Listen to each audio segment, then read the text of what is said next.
This is News Center 4, prepared each day by Southern California's largest television news staff, and reported by Tritia Toyota, with Kelly Lange, Bob Abernethy, David Horowitz, and Stu Nahan.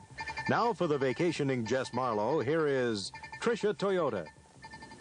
Good evening, everyone. The top news story this evening is a diagnosis of terminal cancer for Senator Hubert Humphrey. Doctors made the discovery today during surgery to remove an obstruction in his bowel. They found a malignant tumor on Humphrey's pelvic bone. NBC's Al Johnson has more. Humphrey and his wife Muriel were on the Today Show May 27th to celebrate his 66th birthday. At that time, he said he was pleased with the progress he was making and was feeling fine. In the past month and a half, the senator has been troubled by a blockage of the bowel. He entered the University of Minnesota Hospital 2 days ago. In a 3-hour operation this morning, a team of 5 doctors found a cancerous tumor on Humphrey's pelvis. Dr. John Nigerian explained the operation to reporters. It appears as though the obstruction of his large bowel, or the rectum, is from tumor. And if this is bladder tumor, you could either call it residual or recurrent bladder tumor that has come since the time that his bladder was removed some 10.5 months ago at Sloan Kettering Hospital. The tumor is now in the pelvis, and as such, it is obstructing and blocking the colon. And this was the cause for the obstruction that we saw. Doctors said there is no way to remove the tumor surgically. They did perform a colostomy to bypass the intestinal obstruction. When asked how long the senator has to live, his doctor said it could be months or years. The doctor said he will continue to treat the terminal cancer with chemotherapy because there is evidence it is helping. And he feels if there are no complications, Humphrey will be out of the hospital next week and back at work next month. Al Johnson, NBC News, Minneapolis. Thousands of mourners paid their last respects to Elvis Presley today, some of them crying as his funeral procession left the gates of his mansion in Memphis, Tennessee. Our report now from NBC News correspondent Jackson Bain. Police kept the large crowds away from the gates of the Elvis Presley home in Memphis today, but thousands lined the street outside. Funeral services were held for Presley at the mansion he called Graceland, the home he bought for his late mother. About 200 friends of the singer crowded into the big stone house to hear services delivered by evangelist Rex Humbard and a local Assembly of God minister. The services lasted for over an hour. Some of the people who were allowed inside Graceland Mansion to participate in the private funeral service included actress Anne Margaret and her husband Roger Smith, actors John Wayne and Bert Reynolds. All joined the family in the long procession to Forest Hill Cemetery. The drive from the mansion up Elvis Presley Boulevard to the cemetery ordinarily takes a few minutes to drive. Today, the motorcade was repeatedly slowed by thousands of mourners who lined the 3-mile route and who repeatedly broke through police lines. It took almost an hour for the cars to reach the cemetery. There, the invited guests watched the copper casket being carried inside a large public mausoleum to a special family crypt reserved for Presley's body yesterday. It isn't known whether the body will remain there or whether a special burial place is being prepared, which would also hold the body of the singer's mother. Like her son, she died at the age of 42. Jackson Bain, NBC News, in Memphis. And early this morning, hours before the funeral, a speeding car driven by a youth who had been drinking plowed into a crowd of mourners outside of the Presley mansion. 2 teenage girls were killed and another critically injured. The driver was charged with second-degree murder, driving while under the influence. And here's Kelly Lange standing by with some people in the news and some maybe news. Maybe, Tricia. Canada's Prime Minister Pierre Trudeau and his estranged wife, Margaret, just might get back together again. Maybe, you're right. The Canadian press says Mrs. Trudeau is seeking to have the separation agreement cancelled.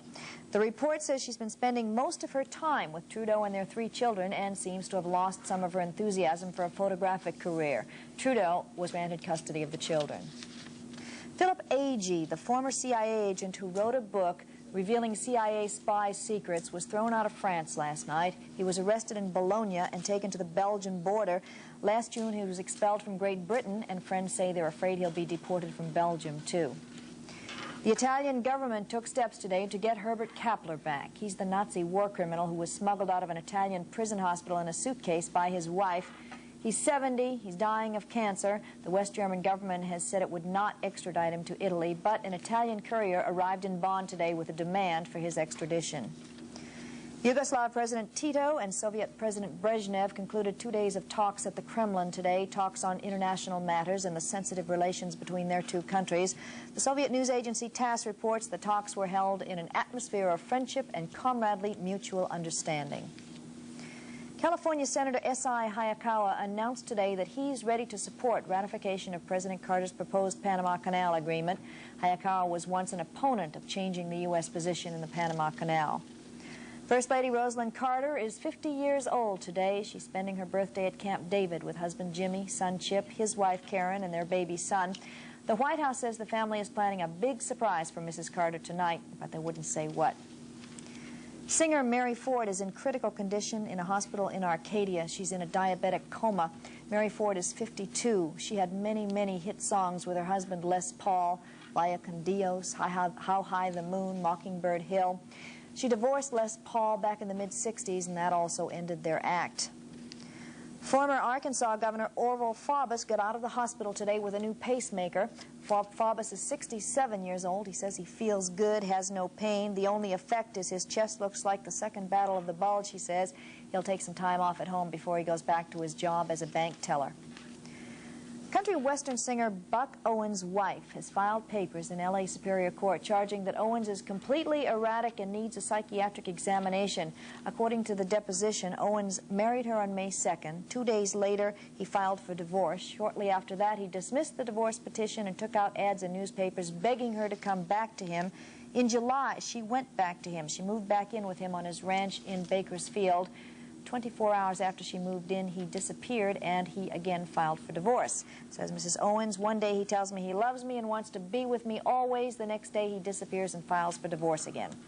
A hearing on the motion to force Owens to undergo a psychiatric examination has been set for September 8th in L.A. Superior Court. I think Mr. Owens perhaps has a phobia against being married. It sounds like it. Thank you very much, Kelly. Budget Director Bert Lance is cleared of any wrongdoing in his personal banking ventures. That story and Bob Abernethy's interview with former Democratic National Chairman Robert Strauss when News Center 4 continues.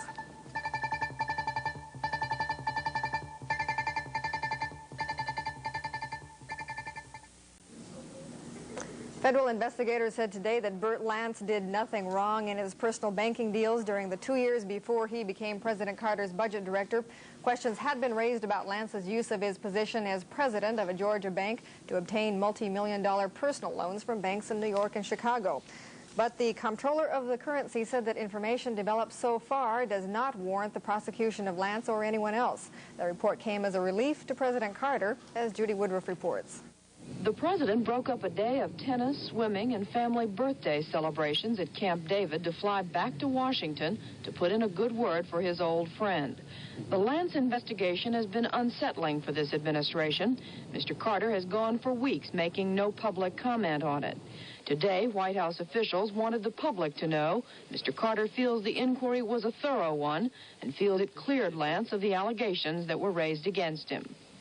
I have reviewed the report of the comptroller of the United States, both personally and also with the White House legal counsel, Bob Lipschutz. And my faith in the character and competence of Bert Lance has been reconfirmed. I see no other conclusion that can be drawn from any objective analysis of these findings. The president also said few people in or out of government have undergone an investigation as thorough as this one. He tried to put the whole matter to rest by calling it an ordeal that was not easy on Lance or his family. Lance told reporters he felt he'd been cleared of any impropriety. We have reached a point in this country where a public official can be, as sometimes the media refers to, crippled or damaged irreparably, as the word usage may be. because of allegations that are made and found not to be true, then I think we've got some major problems facing us. Mr. Lance, though, is not out of the woods yet. Today's report dealt only with Lance's dealings since 1975, and some pre-1975 allegations are yet to be resolved. Well, the Lance investigation was one of the issues Bob Abernethy discussed today with Robert Strauss, the former Democratic National Chairman, who is now a special trade representative for the President Carter. Bob?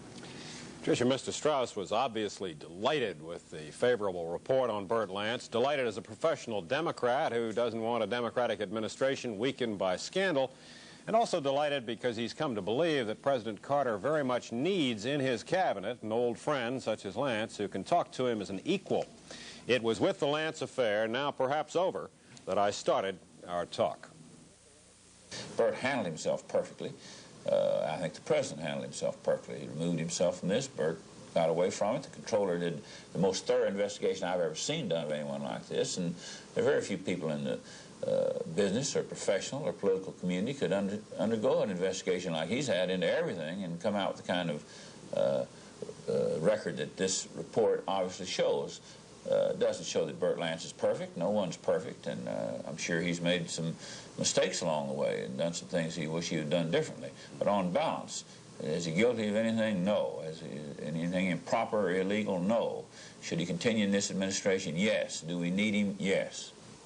Another investigation is also underway in Washington into alleged influence buying by the government of South Korea. Is that going to match Watergate in any way? Oh, of course not. No, there's no comparison. I think that, frankly, that there are going to be some people, some individuals embarrassed. I think you're going to find some contributions that people wish they hadn't taken, both Republicans and Democrats, from Tungsten Park, this Korean. I also think probably that he contributed a great deal less in funds than people have been led to believe, or that he led his own government to believe. So I think Leon Jaworski will do a thorough job. I think this committee will get the record out, and the public will judge. Will that investigation hurt the Democrats more than the Republicans? Well, I don't think so. I suspect that more Democrats received contributions than Republicans, but there are a lot more Democrats in office, and I imagine the contribution list will be about the percentage that they held office. And I might point out that those contributions were probably legal, most of them, at that time. And I'm not certain what they were, or the legality or illegality of them, but I just don't know the status of it. But if there were...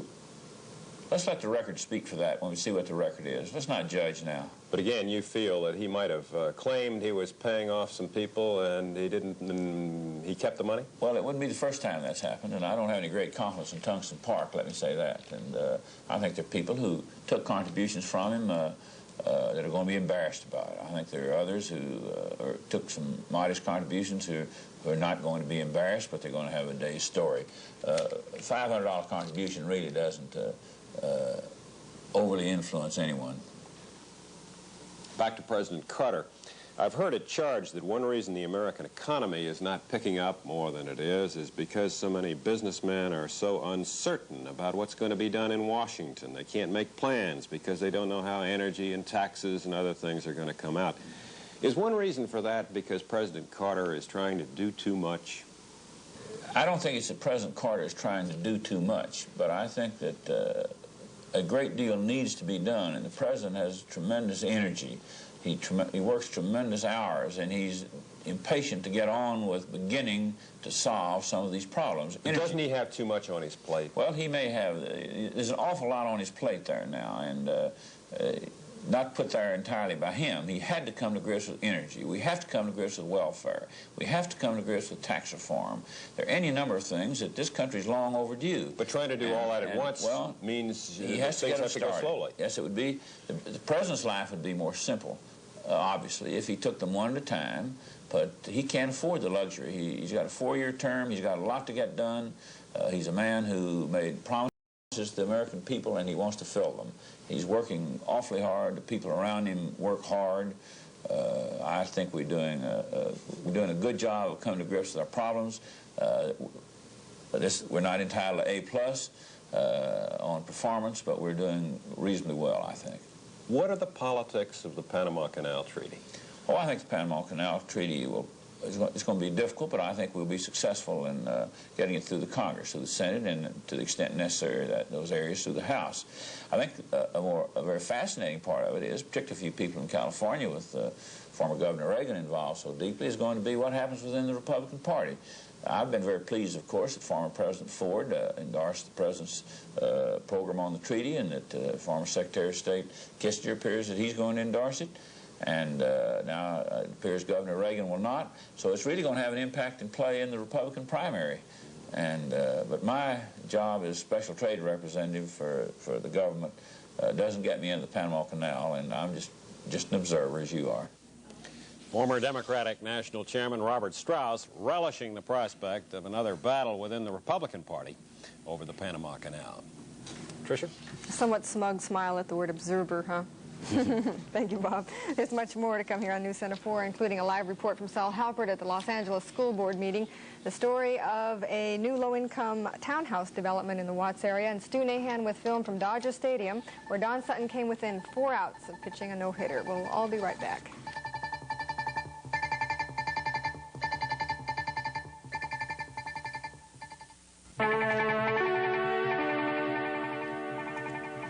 Here's what's happening tonight. Doctors say that Minnesota Senator Hubert Humphrey has terminal cancer. Funeral services were held in Memphis for Elvis Presley, who died Tuesday at the age of 42. And a rusty underground diesel fuel line ruptured in Long Beach today, causing a major fire. 2 people sustained minor injuries. The Los Angeles School Board is in session now to hear 7 different proposals to integrate the city's schools. And Saul Halpert and our mini-cam are standing by with a live report. Saul? Trish, the integration proposals being offered to the school board by individuals and community organizations cover a wide range of options, from total mandatory desegregation of the school district to purely voluntary programs. Speaking to the board now is Dr. John Coey, a retired history professor and a longtime advocate of integration in his work through the American Civil Liberties Union. Let's hear what Dr. Coey has to say. The 13th Amendment requirement relative to terminating slavery had been enforced in small plantations, small school districts, so to speak, but not enforced in the large plantations, where undoubtedly more of a crimp was threatened in the operations if the slaves all were to be free. Dr. Coey is proposing desegregating 93 schools that would involve the transfer of 62,000 children. Another plan submitted by the Integration Project, one of the interveners in the court case that wound up in July with Judge Paul Agee turning down the board's part-time plan. The Integration Project proposes desegregating every school in the district, each school to have 3-way racial mix of black, Hispanic, and white children. Just before the board meeting got underway, members of the Integration Project held a news conference in the school district courtyard to explain their total integration plan. We hope to achieve this by a combination of factors, one which is going to be grade reorganization in the elementary schools. Grade reorganization means that you divide, it's called the Princeton Plan, you divide schools essentially in half. K3 and 4-6 grades will be in different schools, and a feature of our plan, which we think is very important for the stability of any plan, is that we're going to set up a core K3 group, which will remain together throughout all of their years in school, regardless of their school assignment. The Integration Project's plan would involve the reassignment of some 300,000 students, nearly half of the pupils in the school district, with a 1-hour limit on bus rides at a cost of $82 million. That's $50 million more than the board has budgeted, but the Integration Project says $24 million could be obtained from the federal government. There's only about $26 million more to be found, about 2% of the district's total budget. A much more moderate, basically voluntary plan is being offered by a parent group called BEST, Better Education for Students Today. From the Board of Education, Saul Halpert reporting live for News Center 4. Thank you very much, Saul. Los Angeles County Assessor Philip Watson has at least one thing in common with thousands of homeowners here. He thinks his house has been overassessed. It was disclosed today that Watson and his wife Nancy filed an appeal in Superior Court 2 weeks ago. They claim that their house in West Covina, which was assessed at $176,000, is worth only $149,000. Well, another round of hearings got underway today into a proposal to put an oil terminal facility in Long Beach. Officials want to know how the new facility might affect the area's smog situation. More now from News Center 4's Fernell Chapman. Ohio hopes to build an oil terminal and 6 massive storage tanks just south of Pier 6 here in Long Beach Harbor. The proposed terminal would handle millions of barrels of Alaskan oil shuttled in by tankers along the western seaboard. But to get approval to build such a facility, Ohio must comply with a tough anti-air pollution law. It requires Ohio to clean up more air pollution than its proposed terminal would generate. In fact, 20% more. Ohio is being forced, in effect, to help clean up some of the air pollution caused by other industries. But exactly which industries would be helped and which pollutants would be cleaned up? Those were questions discussed today at a special hearing in Long Beach. It was sponsored by the South Coast Air Quality Management District, but attended by state and federal authorities as well. At least one state official emphasized that where the cleanup is made is of crucial importance to any air pollution trade-off. Here in L.A., the winds blow from the coast inland, so if you add new pollution on the coast, such as here in Long Beach, and then provide a cleanup, let's say somewhere out in Pomona, that means that everybody who lives between the coast and Pomona will have more smog. People from Pomona to the San Bernardino Mountains, that is eastward of Pomona, will have a slight air quality benefit. So in other words, 99% of the people have more smog, 1% of the people have less smog at the ratio being suggested by the staff here. Obviously, that's a pretty bad deal. On the other hand, if the trade-offs are right next to the project, here in Long Beach, the ratio being discussed here may be adequate. The Air Quality District Board will hear more testimony on this Ohio project tomorrow. Then a vote will be taken. Approval of the project is expected here on the local level, but construction can't begin without state and federal approval as well. From Long Beach, Fernell Chapman, News Center 4. And when News Center 4 continues, Diana Muñatones reports on the dedication of a new townhouse development in Watts. David Horowitz is Action 4, and Ray Duncan gets an early start on Christmas season.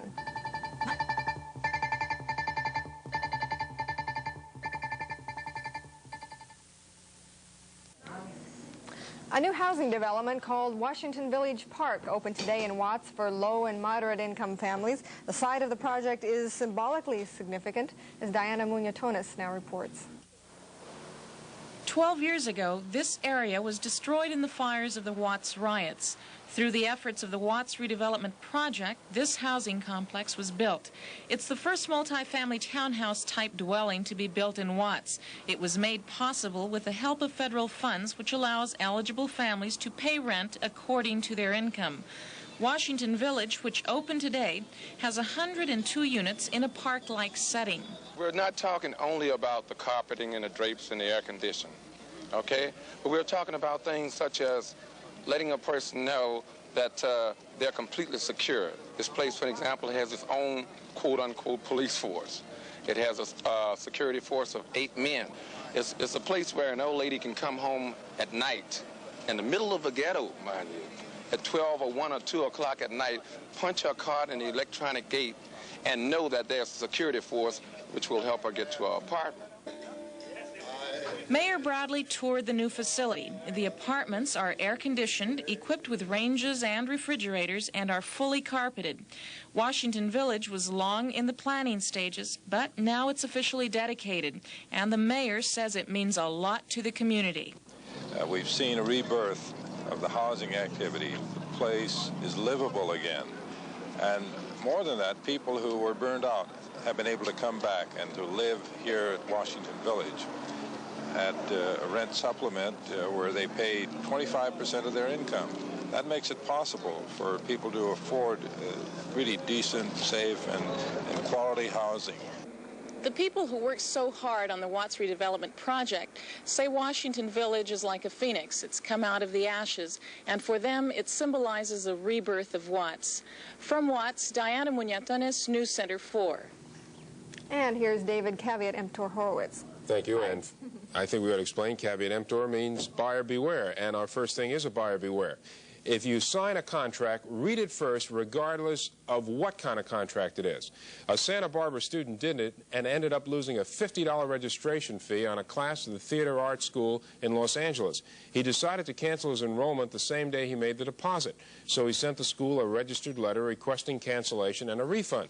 Our viewer said he thought that under California law, he had 72 hours in which to cancel the agreement, as in most door-to-door sales contracts. He was wrong. The state law that covers such contracts states that a student can cancel within 3 working days after the agreement is signed and receive a refund on all tuition monies, but the school may withhold a registration fee up to $50.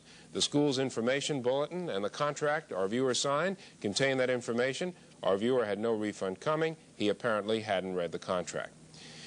When a Santa Barbara viewer bought property in Lompoc in 1973, he was required to pay a $15 deposit to the Mission Hills Water Company to get water service. Last August, he sold the property and asked for a refund of his deposit. He never got it, even after writing to the company several times and following up with telephone calls. Then he found he'd been overcharged $2 on his final bill. He complained to the Public Utilities Commission, but not all utility companies come under the jurisdiction of the PUC. Mission Hills Utility Company doesn't because it's privately owned. So he came to us. 2 weeks after we contacted them, our viewer received a check for $17, $15 for his deposit, and $2 for the overcharge. There was no explanation or apology, just the check, which was what was most important to him. A Marina Del Rey viewer bought a dry floral arrangement in Laguna Beach to send to her mother as a birthday present. The store didn't mail items, so she took it to a packaging and mailing service called the Tucker Bag Company. She paid the shipping cost plus an extra $1 for $50 worth of insurance, but the arrangement arrived badly damaged. Our viewer complained to Tucker Bag. It said it couldn't do anything until it heard from United Parcel Service, which did the actual shipping. And UPS said the claim had to be initiated by Tucker Bag. UPS, however, said it would start the claim rolling from its end to save some time. So it picked up the package to determine if the damage was due to packing or shipping. Well, 2 months passed. Our viewer heard nothing, even though she'd sent the Tucker Bag Company a certified letter asking for reimbursement. So, of course, she came to us for help. We reached the Tucker Bag Company, and we also heard nothing for 2 months after we sent them our letter. But then our viewer wrote to us saying that she'd received a check for the full $47 refund from United Parcel Service. It turned out that after picking it up, UPS lost the package before inspecting it, so liability was never determined. And to that problem, we might be able to help you with a problem. Here's where to send it. Remember to include that self-addressed stamped envelope, and please put your phone number in with your letter. We can only handle problems which have that self-stamped envelope. Tricia? And do you ask, I've always wondered, do you ask for people to send you the original documents, or do you...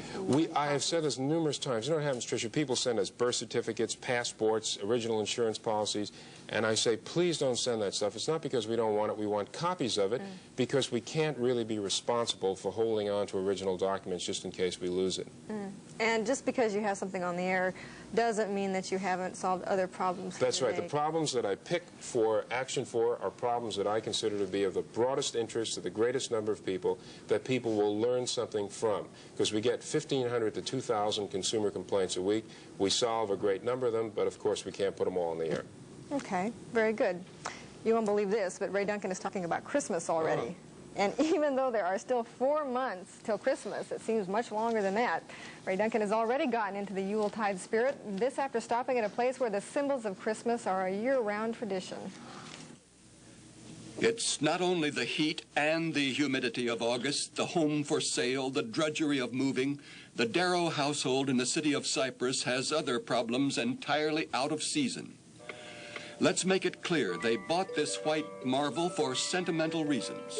Their longtime friend, George Brower, had painstakingly created it bit by bit, a hobby lasting years before he died. In tribute to him, they rescued it, gave it a home. Each of its nearly 200 Christmas ornaments is one of a kind, each a fantasy, handmade of gems and glass and gold lace.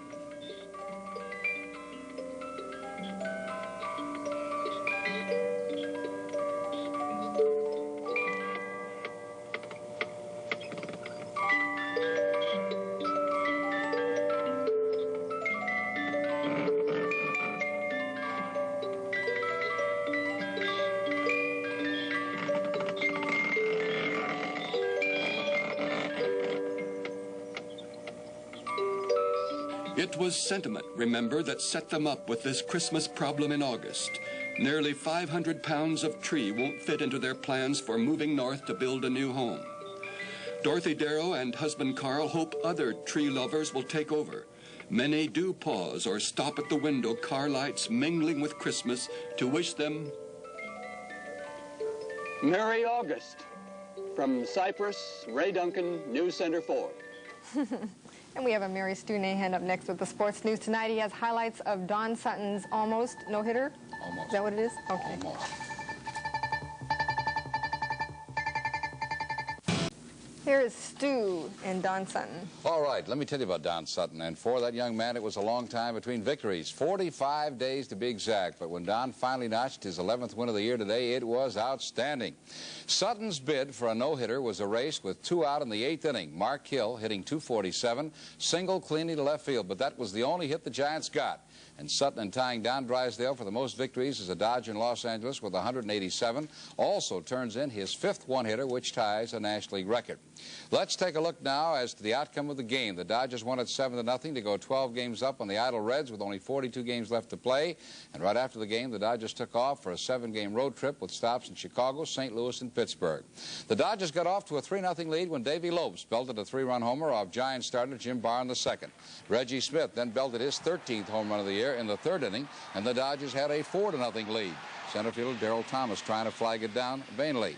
In the 4th inning, Dusty Baker came to the plate, and again, Darrell Thomas tried to play Superman. This time, he couldn't quite get it, bounced off the center field fence, and by the time they got it back, Baker was at 3rd. A squeeze bunt by Sutton past Barr, and the Dodgers get another run. They loaded the base in the 5th, got 1 in on a sacrifice fly, and then Dusty Baker doubled the left. That brought in 1 run, but Garvey, trying to score all the way from first base on the play, was thrown out at the plate on the throw right there.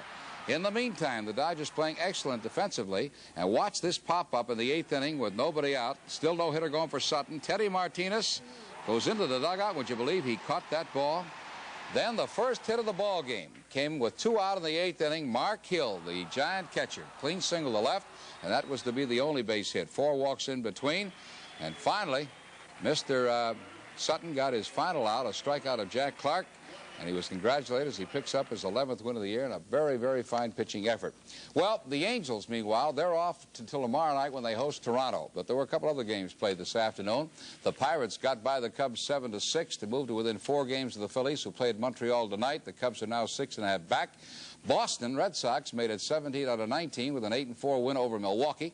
Minnesota took an 8-2 win over Seattle to move into a temporary tie in the American League West. They're now tied with Texas. The guy that many think is the finest all-around pro basketball player around today leads an all-star group of outstanding NBA players in tomorrow night's shootout at the Forum. All proceeds to the Soulville Foundation. Of course, I'm talking about Dr. J, Julius Erving. Does he feel that he and his 76 teammates like McGinnis and Collins, each guy liking to shoot the ball, have meshed as a team after 1 year together?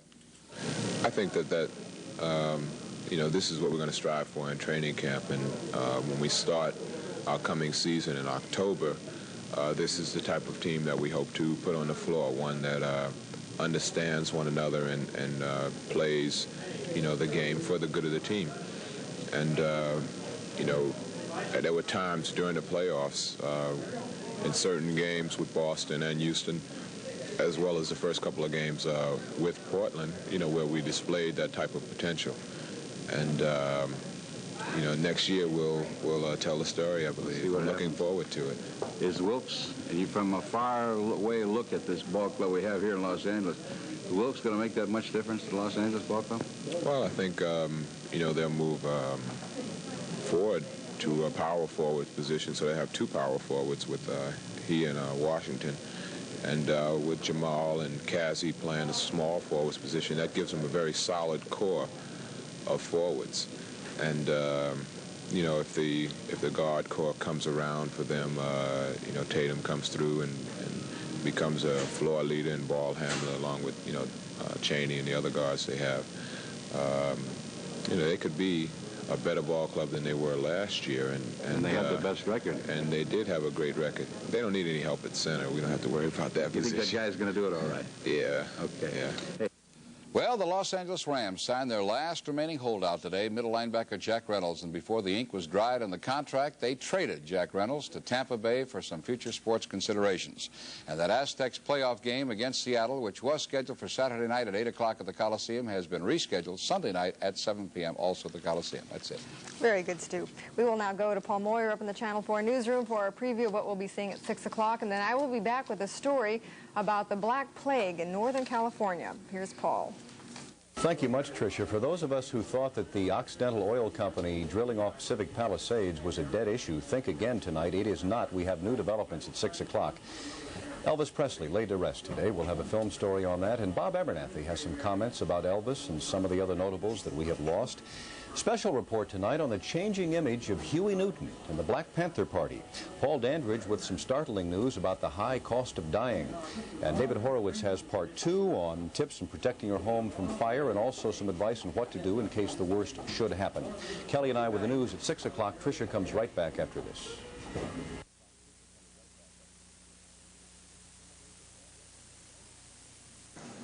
Health authorities in San Jose confirmed today that a form of Black Plague has been found in their community. So far, there has been only 1 death, but as NBC News correspondent Frank Bergholzer reports, no one up there is taking any chances. Joseph D. Cordell, a veterinarian, died yesterday of the plague, the so-called Black Death. This was confirmed at the San Jose, California hospital, where he had gone for treatment. Too late. Today at the Santa Clara County Health Office, an intensive investigation continued to find and warn every person who might have had face-to-face contact with the victim. Okay, no, if you're a contact of a contact, no, there's no need to worry. It's if you have had face-to-face contact with Dr. Cordell since August the 9th. Okay, so as far as you know, no, you have not. Okay, fine. Now, what we are requesting people to do is that if they have or you have any suspicious symptoms such as the sudden onset of a fever, is to go directly to your physician. The most common source of this deadly, uncommon disease is an infected animal, usually a rodent. So rodent burrows in Monterey County, where Dr. Cordell worked most recently, are being probed. More than 200 people who had been around him, here and elsewhere, are receiving precautionary antibiotics. Dr. Cordell seems to have been the only victim, according to public health doctor Joseph DiCaprio. Well, today we have had 1 death. Dr. Joseph Cordell, the veterinarian, has expired. And to the best of our knowledge, there are no secondary cases. The distinction to be made is that the name of the disease is the plague, but it is not an epidemic. Frank Bergholzer, NBC News in San Jose, California. More news at 6 o'clock with Paul Moyer and Kelly Lange, and here's Kelly. Kelly. Thank you, Tricia, and good evening. The crowds that propelled Elvis Presley to the top of the entertainment industry were with him today as he was laid to rest. Elvis was 42 years old when heart disease killed him on Tuesday, a multimillionaire and somewhat of a recluse. But the thousands of mourners today span generations and economic groups, and most of them acted as though they were saying goodbye to a very best friend. The official mourners numbered only about 200, 50 family members and 150 friends and business associates like John Wayne, Sammy Davis Jr., Ann Margaret, Bert Reynolds. They attended services in Graceland, the Presley mansion in Memphis. While crowds sweltered outside in 90-degree heat, the service was supposed to last for about a half hour, but it was 2 hours before the procession from Graceland to the cemetery got started. The crowds were quiet, almost reverent, unlike the mob scene yesterday. The funeral itself was all white. Elvis always dressed in white. A stream of white limousines followed the white hearse to Forest Hills Cemetery. Elvis's former wife Priscilla and his daughter Lisa rode in the car behind the hearse. It was only a 4-mile trip, but it was a long one. An occasional fan ran into the street to touch the hearse, slowing the procession. At the cemetery, 14 pallbearers carried the 900-pound copper casket into a mausoleum just yards away from Elvis's mother's grave. There were more services inside the mausoleum amid more than 2,000 floral arrangements sent from all over the world. Only Elvis's father stayed after the services to watch his son's coffin being sealed in the crypt. Friends of Elvis are saying tonight that a special crypt might be built so that fans can pay their respects. This mausoleum simply can't handle the crowds. Said a police official in Memphis, I'm afraid there are going to be people trying to get inside tomorrow and the day after and the day after that. There's nothing like an Elvis fan. Paul? Still hard to believe he's gone, isn't it? Thank you, Kelly. Also